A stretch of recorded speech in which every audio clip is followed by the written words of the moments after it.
jërëjëf jërëjëf oustaz Makhtar Sarr ci taxawaay bu am solo bi wax dëgg yàlla taxawaay bi am na solo parce que jëmm ji moom maanaam seetaan bi daal dafa day bëgg a ëpp maanaam nit ñi war nañ cee taxawaay bu am solo boo xam ni comme lii nga wax képp koo xam ne danga ko invité ci sa télé wala nga invité ko ci sa chaîne YouTube ñi abonné woon nañ désabonné wu bu ko defee ñi nga xam ni dañ ko invité seeni télé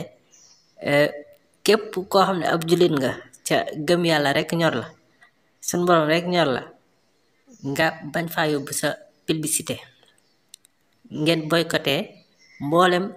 télé wala rajo wala seen YouTube boo xam ni day invité jëmm ji nga xam ni kenn xamul lu mu nurool moom ak ñaawee bu rëy wi te ñi koy invité ñëpp seen intérêt bopp donc kese ñoo tax ñu koy invité ndax jàpp na ni suñu ko invité mën nañoo am ay wi wala mën nañoo am audience maanaam nit yi daañu leen topp te loolu nag maanaam dañ ci war a taxawaay bu mat sëkk boo xam ne képp ku ko fi defati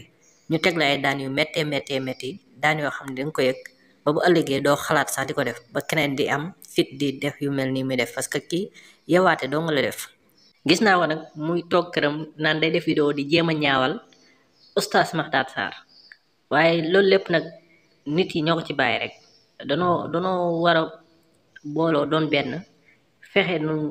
maanaam lijjantee ngóor si ngir mu bàyyi muy def ñu ngi tudd bu baax ci kàddu yi jërë ngeen jëf